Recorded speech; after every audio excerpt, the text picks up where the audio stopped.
Terpujilah Allah di dalam namanya Tuhan Yesus Kristus.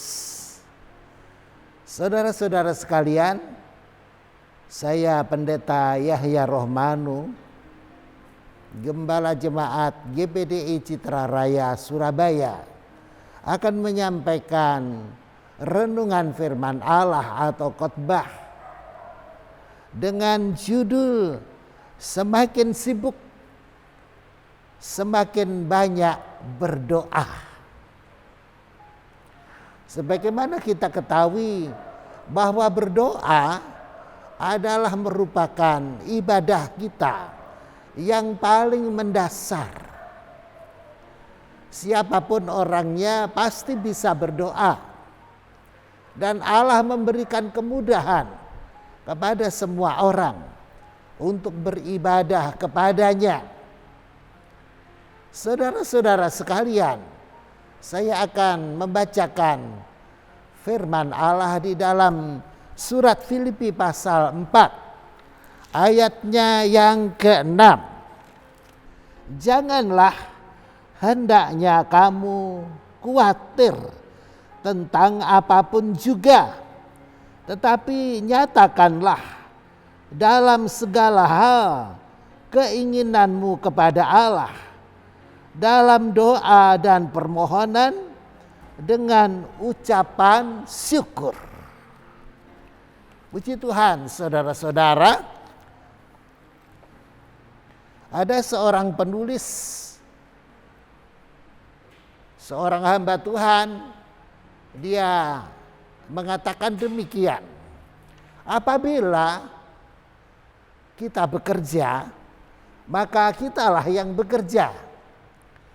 Tetapi apabila kita berdoa, maka Allah lah yang bekerja.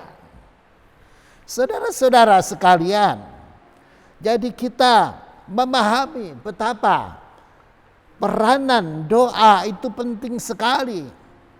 Sekaligus kita memahami peranan Allah di dalam hidup kita adalah sesuatu yang mutlak, tidak bisa tergantikan dengan apapun juga, oleh siapapun juga. Di dalam kitab Mazmur, di sana diterangkan tentang peranan Allah di dalam suatu peperangan. Apakah peperangan fisik, apakah peperangan rohani. Mazmur pasal 20 ayatnya yang ke-7 sampai yang ke-9.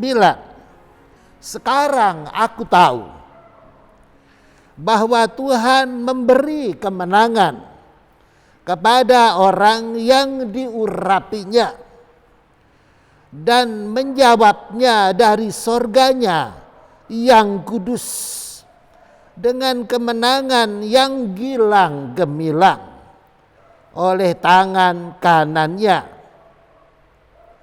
Orang ini memegahkan kereta dan orang itu memegahkan kuda. Tetapi kita bermegah dalam nama Tuhan Allah kita. Mereka rebah dan jatuh, tetapi kita bangun, berdiri dan tetap tegak. Nah, saudara-saudara, ungkapan dalam ayat ini menyatakan dan mengisyaratkan bahwa peranan Allah di dalam peperangan itu mutlak, tidak bisa digantikan oleh apapun juga. Jadi bagi tentara, pasukan yang beriman kepada Allah, mereka mengakui bahwa kemenangan mereka adalah anugerah Allah. Tetapi orang yang tidak beribadah kepada Allah, orang fasik, mereka menganggap bahwa keretalah, bahwa kudalah, bahwa kepinteran di dalam olah peranglah yang membuat mereka menang. Padahal tidak seperti itu. Nah, pemazmur ini dia adalah seorang yang religius sekali. Dia menyatakan bahwa semuanya adalah dari Allah. Kemenangan adalah dari Allah. Bukan dari kereta, bukan dari kuda, bukan dari tombak, bukan dari perisai, bukan dari jumlah pasukan. Melainkan kemenangan itu adalah dari Allah. Saudara-saudara, kita ambil contoh di dalam kehidupan bangsa Israel ketika keluar dari tanah Mesir menuju ke tanah Kanaan. Mereka dihadang oleh bangsa Amalek dan meletuslah peperangan di antara kedua bangsa ini. Bangsa Amalek adalah bangsa yang kuat. Bangsa Amalek adalah bangsa yang sangat berpengalaman. Dan mereka jauh lebih matang sebagai suatu bangsa dibandingkan dengan Israel yang baru saja keluar dari perbudakan sebagai suatu bangsa yang mandiri. Saudara-saudara, dalam peperangan yang meletus itu, Nabi Musa sebagai pemimpin spiritual bangsa Israel, dia memilih untuk pergi ke atas gunung. Dia pergi ke sana untuk berdoa dan untuk mengangkat tongkat kepemimpinannya di dalam doa di hadapan Allah. Apa yang terjadi, saudara-saudara? Dituliskan di dalam kitab Keluaran bahwa ketika Nabi Musa mengangkat tongkatnya, maka dalam peperangan itu unggullah bangsa Israel dan terdesaklah bangsa Amalek.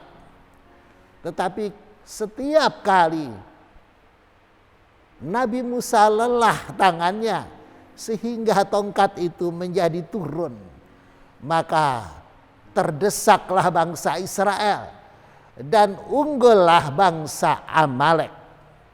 Melihat fakta itu, maka pendamping Musa, Harun dan Hur berinisiatif untuk mengambil sebuah batu tempatnya Nabi Musa duduk, dan kemudian tangan kiri dan kanannya ditaruh di atas pundak mereka, satu di tangan kanan dan satu di tangan kiri. Dengan demikian maka sepanjang hari tangan Musa tetap teracung dengan membawa tongkat Allah.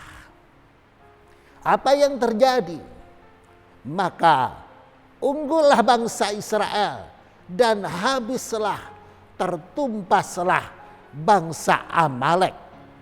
Jadi dari situ kita belajar betapa Allah bekerja di dalam peperangan membela bangsa Israel. Allah berperang membuat musuh menjadi kalah.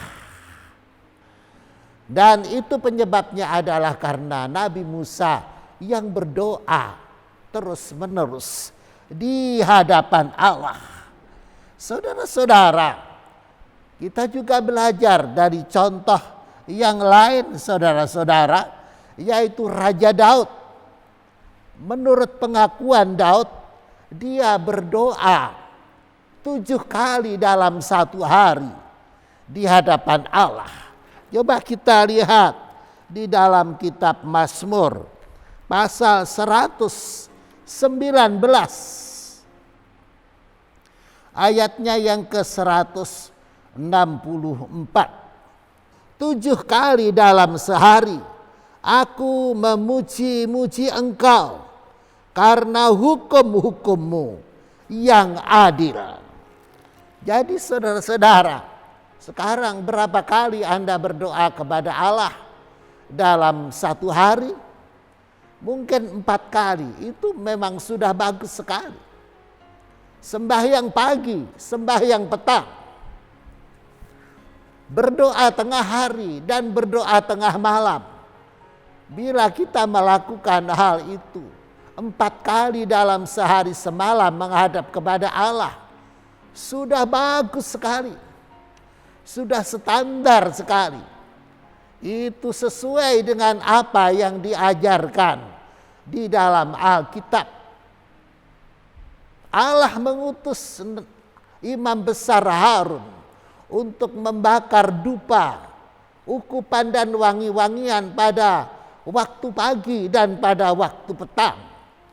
Dan juga Rasul Paulus di bagian lain menyatakan bahwa para janda harus berdoa siang dan malam. Jadi kalau kita ambil dari kedua peristiwa itu, kedua bagian ayat Alkitab itu, bila kita berdoa dan sembahyang 4 kali dalam satu hari, maka itu sudah alkitabiah sekali, sudah bagus sekali. Itu merupakan ibadah yang konsisten setiap hari sepanjang umur hidup kita. 4 kali saudara-saudara. Tetapi dalam ayat ini Raja Daud mengaku bahwa 7 kali aku menghadap kepada Allah. Bagus sekali. Jadi sepertinya dia lebih rohani sekali daripada yang dipikirkan oleh semua orang. Daud sebagai seorang raja, kita bayangkan betapa dia itu banyak sekali kesibukan, saudara-saudara.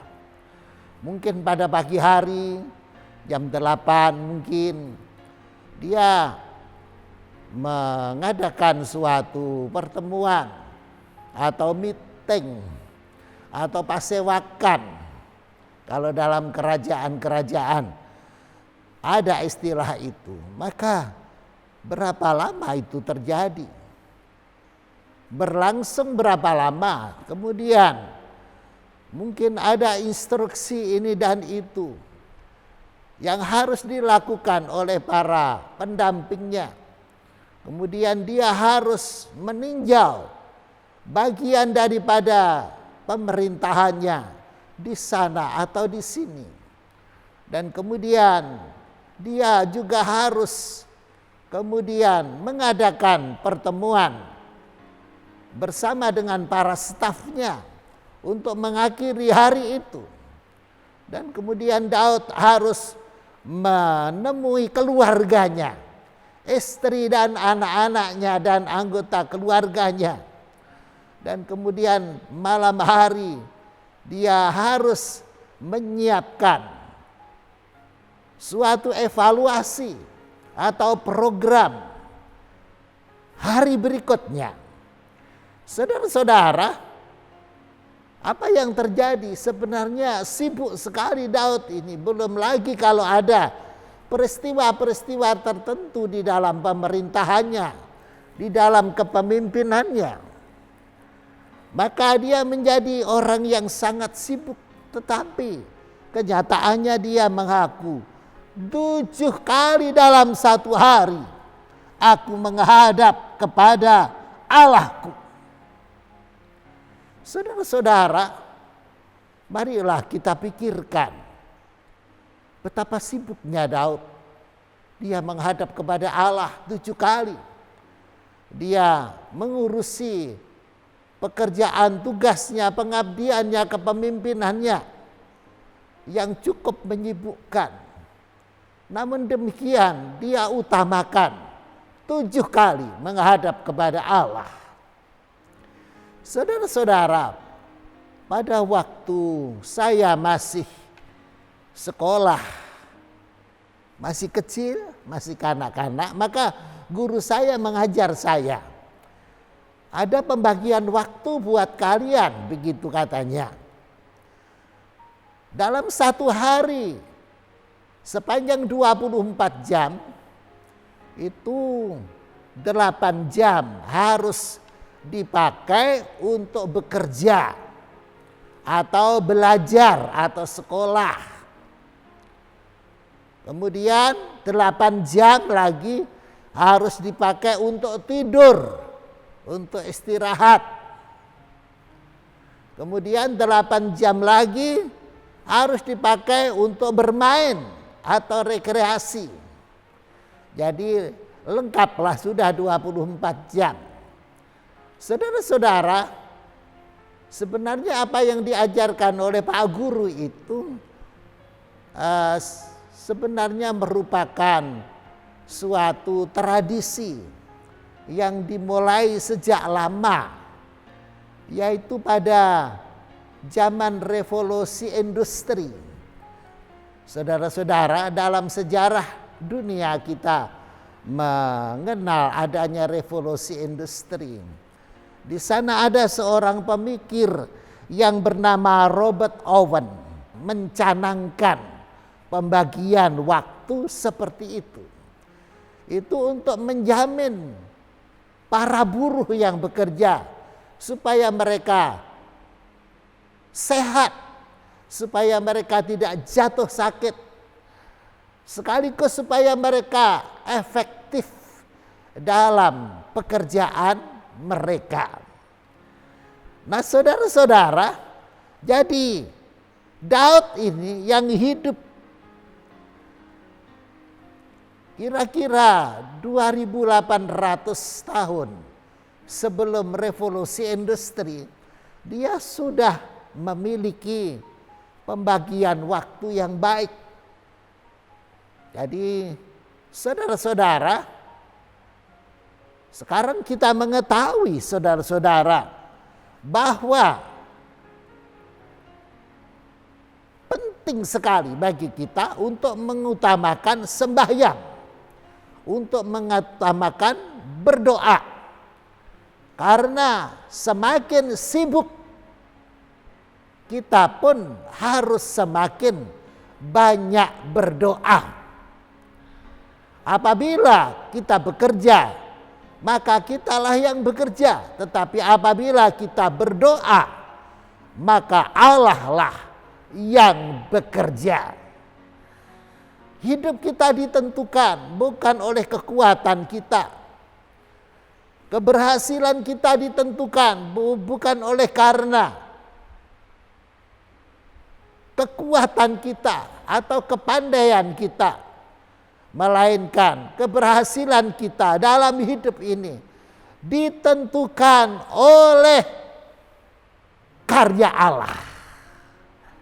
Biarlah Allah berkarya dalam hidup kita, saudara-saudara. Dengan cara bagaimana? Dengan cara kita banyak berdoa, sembahyang kepada Allah. Mari kita lakukan, saudara-saudara, dengan banyak berdoa sembahyang kepada Allah. Maka kesibukan-kesibukan kita, Allah turut bekerja di sana. Sehingga berhasil apa yang kita kerjakan. Dan beruntung apa yang kita usahakan. Haleluya. Kiranya Tuhan memberkati. Salam pengabdian.